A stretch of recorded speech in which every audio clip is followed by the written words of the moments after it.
Hey, I'm Shaye-Wanner, and you are listening to Casual Cattle Conversations. If you are ready to explore different management practices and focus on improving your operation and the beef industry, this is the podcast for you. Welcome to the show. I'm so excited you are listening. Hey folks, this is a fun interview on a topic that I have yet to cover on the show. So we are visiting with Skyler Moore today, and he's with Joplin Regional Stockyards. And so we really visit about his role in the beef industry, the role of the stockyards in the beef industry, and how that's kind of changed over time. We talk about some of the challenges that this sector of the industry faces, and most of our conversation is actually kind of focused around what producers are doing and how they can work with their local auction barn to add value to their calves, get connected with buyers, understand what those feedlots are looking for. So this is a great conversation. It was fun and refreshing for me to listen to just because, like I said, it's something different for the show. Now, before we dive into that, I do want to remind you that if you are a cattle producer who is eager to learn, wants to improve your operation, is focused on profitability, but is tired of another boring Zoom webinar, I'd encourage you to check out Rancher Minds.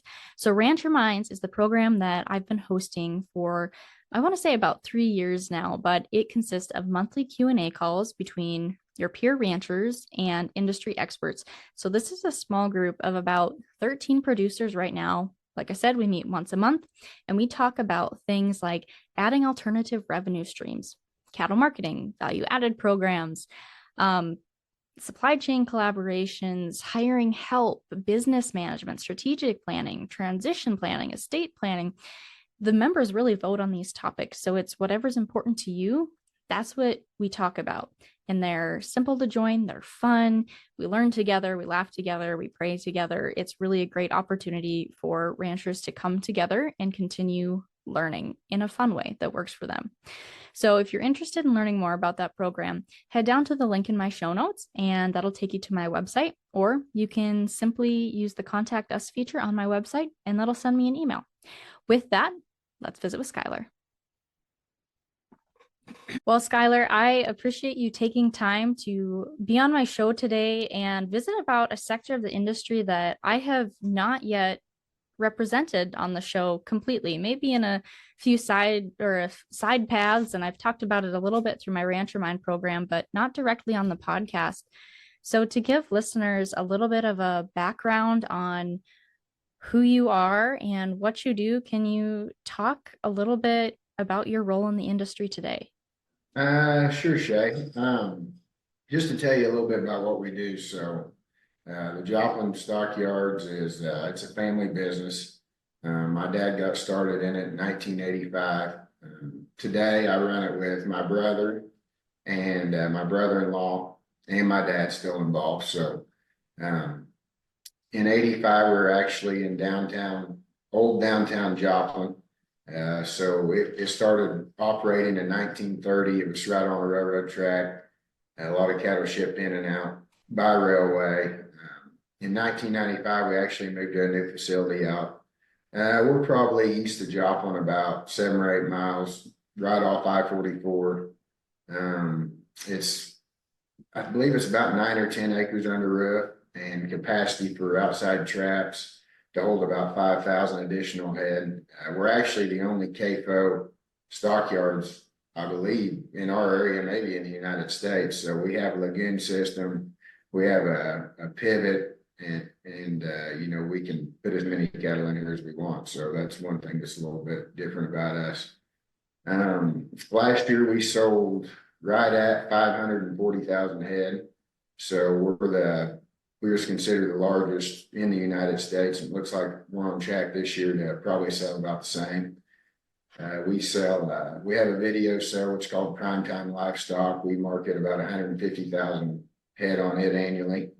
And, it's something that we offer to our producers too. So, we're a family business and, just go at it every day.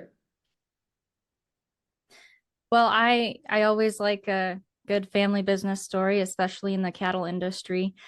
So 1985, is when you said your family got involved, correct?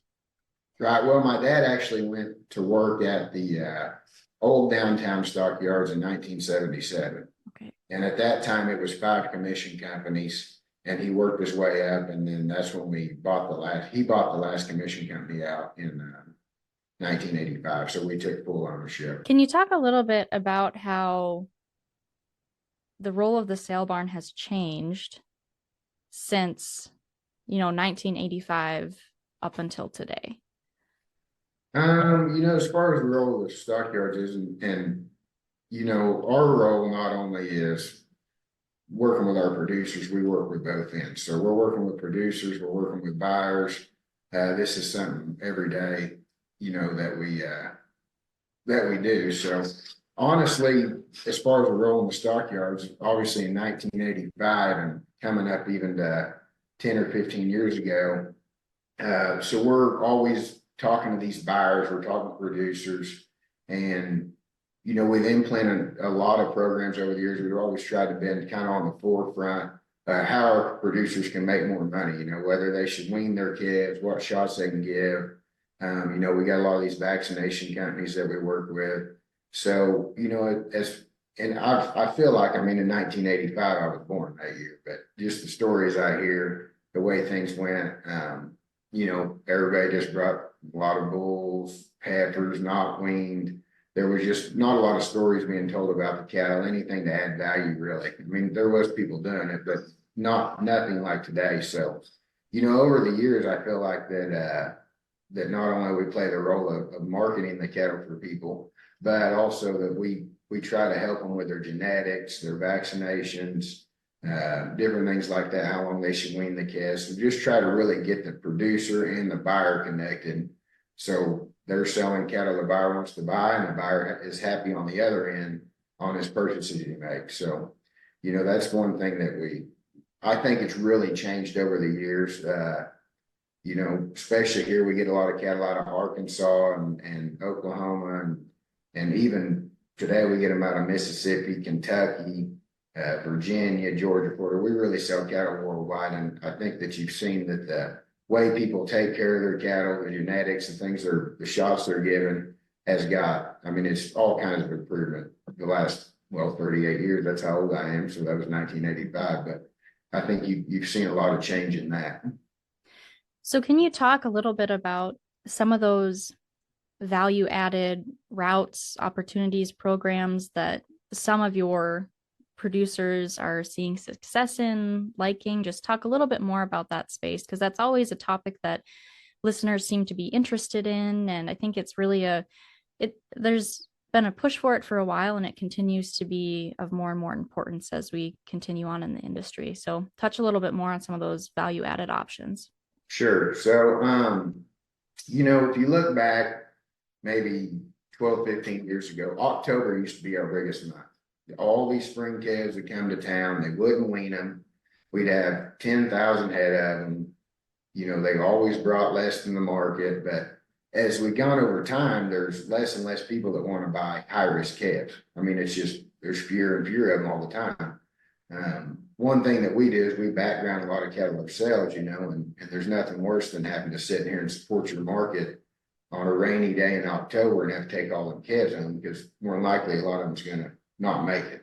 So, over the years, we've tried to kind of trained our producers. October now is probably our slowest month, and we get them to wean them calves. We have a value added sale in December. First week of December, we have a value added sale in June for a lot of them fall calves, where these guys, they go ahead and wean them calves. They, they give them their shots and then bring them to town. And, so much of it today is, these feed yards, they can't get the help that they used to. They don't have a stack of applications. These guys want the right pens to treat these sick cattle, and so many corporates are in the market all the time. And most corporates, they want them cattle weaned at least 60 days. So, we have all the corporate buyers, Five Rivers, Cactus, we've got all them guys in our barn every week, and they want to go out and buy some cattle here, but they want them weaned, at least 60 days. So, you just see more and more value added to it that way. And then of course there's less people to take home these balling calves. And, none of us guys that start these balling calves are most of them are kind of retiring or getting out of it. And there's just not a lot of young guys in the market now that wants to buy a load of high risk calves and mess with them. They're a lot of work, and it's hard to make any money with them. So I think that's one thing that's really helped over the years that people started paying attention more to that. These guys, these producers have. If they don't, they will go ahead and give them 2 rounds of shots, which makes it a lot easier on the backside. So it's been a really, really big role, and a lot of these producers have taken advantage of it. Are there genetic programs too that you see producers turning to, or is there like more emphasis on genetics too when you look at adding value to calves? Yeah. So, right here, there's still a lot of company cross cattle in our country. I mean, some limousine cows, or, they're Charlet, but if a guy calls me and he wants to buy a load of cattle and he's from, Wichita, Kansas and north, he wants them to be 70-80% black. So we're selling more and more Angus cattle. The Angus breeds did a really good job of pushing their product. So, you've seen some of these guys. We've got 2 or 3 real good local Angus breeders that sell bulls around here, and they're pushing them. And I've seen a big difference in it. Used to be 10 years ago, a guy said, well, I need a bull. We'll just buy me one tomorrow. Someone bring a bull in, I buy it for them, send it home. They wanted, but these guys are spending more money on bulls, and they're keeping heifers, they're upgrading their herd. So, yeah, that's something that's been real significant here I'd say the last 7 or 8 years. Okay. So you mentioned earlier, you said you do video sales as well. Can you talk a little bit about why you chose to offer that service to your customers and kind of add that route into what you were already doing? So back in 2000, it was around 2000, right around there anyways, corn got really high. The calf market got really tough. These calves are bringing less than $1. And a lot of our customers had a little bit of extra grass. So what we did is we went to a local bank, and after we got going, we would buy a guy a load of calves, and we would put them cattle on the video the same day. And we actually got this bank to put up 100% of the money as long as they went ahead and contracted those cattle. So really, when we got the video going, that's kind of how we started. If a guy had 78 acres of grass, we would buy 60 600-pound steers. They cost $1 a pound. We'd sell them on the video out front, weighing 900. They bring $1 a pound, and he could advance some cattle $300, and he had the grass to do it. Most of this went on in the spring and the summer, so that's really what got that going. And now here locally, we have guys that a lot of big backgrounders in this area that started with that program and that are still doing it today. So, they buy these calves and they turn them out, and then we put them on the video for them. So it's just kind of grew and grew and grew. I mean, obviously we sell cattle out in Kansas, Oklahoma, New Mexico. My mother-in-law lives in Okeechobee, Florida. We put her calves on there. So it's expanded a lot over the years, but that was the main reason that we started it, just to try to generate some revenue for our producers. RanchChannel.com. Bull sales, Western events, product information, and more right at your fingertips on the ultimate cowboy-friendly platform. Want to follow up-to-date markets? Head to RanchChannel.com. No need to dig for information on all these different websites. It's all right there on RanchChannel.com. So I want to shift gears a little bit and talk about, maybe some of the challenges you face with your sector of the beef industry. So would you be willing to talk about a few of the main challenges that face as a stockyard owner? Yeah, the challenges over the years is probably the biggest thing for us is we really had to expand our area and do some things different, just because the cow herd is shrinking a little bit. But really up until now, I feel like we really had it pretty good. There's some things in the pipeline that can make our job a lot harder. Tagging some of these calves, doing that, that's got us a little bit worried, just because, out of those probably 75% of the calves we sell are guys that have 40 cows or less in this area. You know, most of these people around here, they, they got 80 acres, they work for the state, they're a teacher, they got a little cow herd, they bring them calves and they don't have any facilities, they hire a guy to come help them catch them, they haul them in here and sell them. So, just going forward, we're really watching government mandated tagging of these calves just because we got 12,000 producers. And if you implemented that today, there'd be someone all them calves in here a year from now wouldn't have any idea that there was any such thing out there. So, I think that's something that we're really watching and paying attention to. Other than that, we're big supporters of our market. So, that's another thing that's been a challenge when we get an overabundance of these high risk calves certain times of the year. Just finding outlets to go with them. We try to sit in there and make sure that everybody gets the market for them. And we handle 50,000 cattle ourselves, but that can get to be a little bit of a problem sometimes. But one thing that's great about the auction business, it's not like any other business. We're price discovery. It's you bring these cattle to us, you got people in here actively bidding on them, and it's a true market. There's really not any other business like that. You can look at the fat cattle, we're going to take what they bid us this week. We really don't have much choice, but in the sale barn business, we take a lot of pride in getting the most, or at least getting the market for all these cattle. So, that's one thing that's great about this business. And I hope there's really nothing ever change that, because that's what makes it so great. So you said, and rough estimate, and approximately like 70% of the calves you sell probably come from smaller herds. 40, 50 head or less, I guess. Yes. Yeah. Well, and the average herd size in the United States is around that size, unless it's been updated and I'm off there. So I guess that's right. Yeah. So my question is, how are you working with that set of producers? Just because they are a large amount of people you're working with, even though they aren't bringing like the volume of cattle.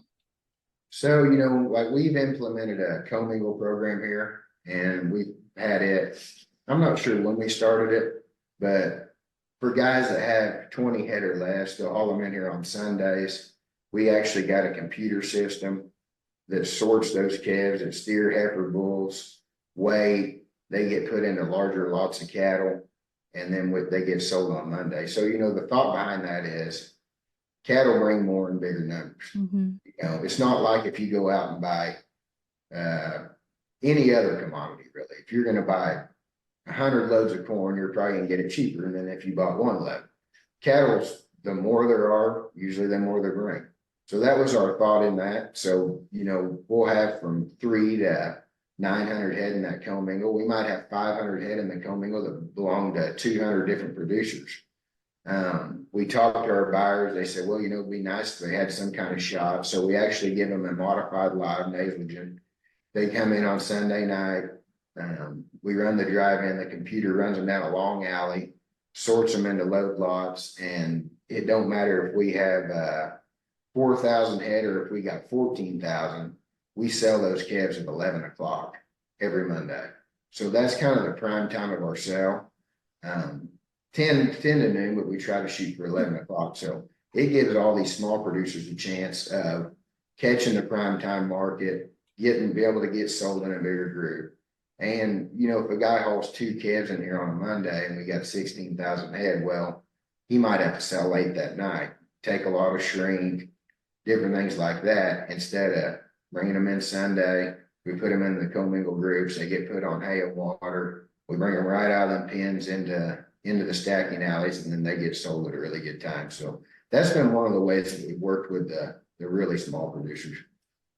Do you see any of those small producers trying to do some of that collaborating and commingling on their own, whether it's with neighbors trying to, raise similar genetics, health program, etc.? Or is it mostly something that it's just on an individual basis and they rely on you guys to help them with that co-mingling process to create a load? Not so much in this area. We buy cattle from other parts of the country where, a couple neighbors would get together and sell load. And there is a little bit of that done on the video and things, but as far as around here, you really don't see too much of that yet. So now those calves are still considered high risk, not once they're commingled like that, just because they come from so many different backgrounds? Yeah, so most of them calves that are put in their commingle, they're not weaned.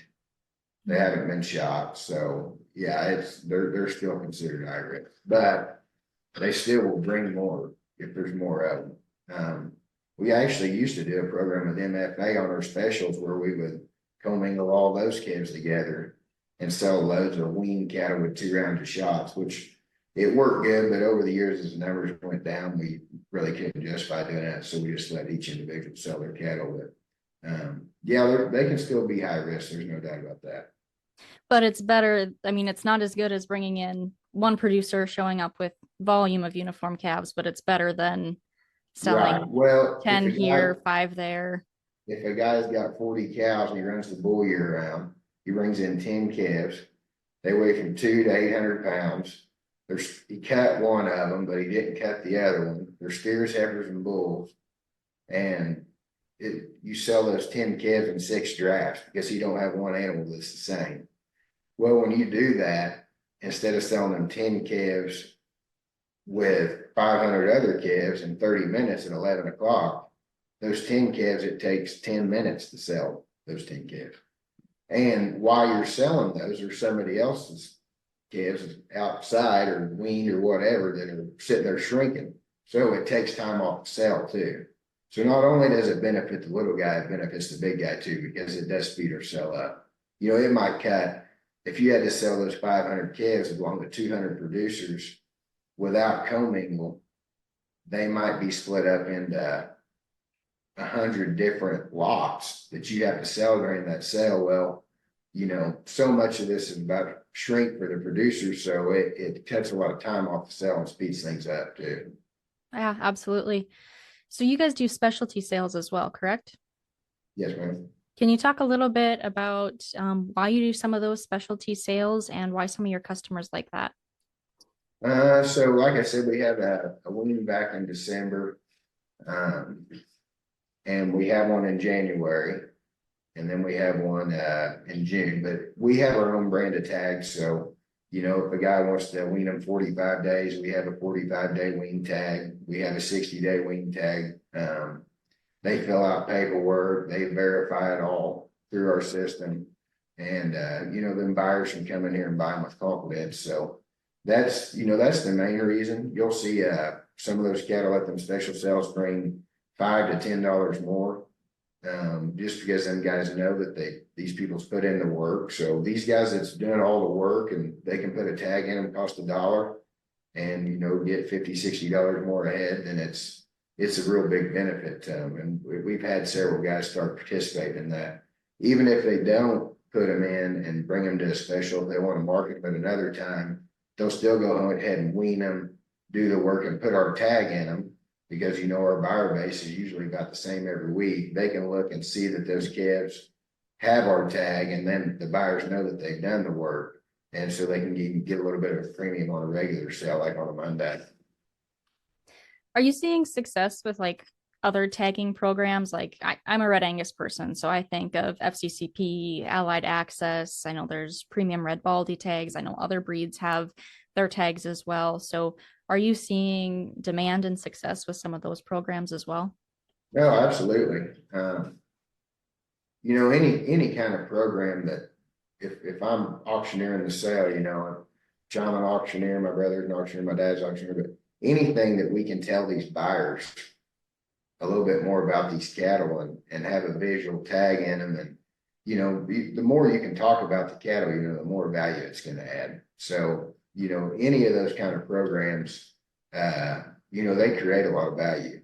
And the tags you're talking about are known really nationwide. So if a guy you're selling to out in Kansas or Nebraska or wherever you're going to send them, you can tell them, these are red Angus certified or Angus certified or right on this program, then they're more apt to buy them too. So yeah, I think it's a great deal. So you've touched on this a little bit throughout our conversation, but I just want to ask the question directly. When you are thinking about some of those repeat customers who you really view as successful and try to set themselves up for success each and every year when they come in, what are some of the things they are doing to be successful, to have a good sale day, even with markets which can be volatile? So, it's this business is all about reputation. Really, that's all you got in this business. So, if a guy gets to doing, he gets good bulls and he gives the right vaccines and he weans them and the buyer buys them and he loves the cattle do really good. They're healthy. Well, when they bring them in the next year, that buyer's going to try to buy them again. And we've got guys that we've sold cattle for 30, 40 years, and they got good reputations. So, we just really try to push that to the producers. That'd probably be more the main thing more than anything. Just every year, do the best job that you can. It's, I've had a lot of calls yesterday. Of course, the markets went down $30 a hundred, and I've got people calling me all day. What do we do? Is it going? Where's it going? This and that and everything else. And I always just tell them, just do what you do. If you wean your calves October 1st, you sell them the first week of December in our special, you're never going to outguess the market. You just got to have a plan. You got to stick to it, right or wrong. And that's just something we try to push to our guys. And a lot of them do that. They'll wean their calves October 1st, they'll sell them January 1st, or they'll wean them May 1st and they'll sell them June 15th. And just they got a good program and it works. So that's what I try to push to them. Just get you a plan, stick to it, and don't let all these outside markets influence you too much. All right. Well, as we kind of wrap up today and move towards the end of our conversation, do you have any final thoughts or anything you'd like to share with cattle producers who are out there listening?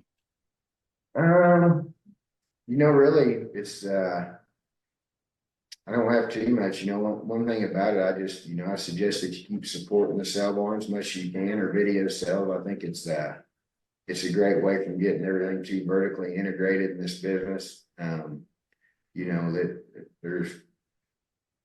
it's price discovery is the biggest thing about an auction barn. And, like our barn here, this year, we're going to sell $1 billion worth of cattle at Joplin, Missouri. So we have such a big impact on the economy and things going around. I like the auction business. I think it's a good way to market your cattle, and just keep doing the best you can. If you can support one of them barns or put them somewhere where we can let people bid on them, I think it's a great deal.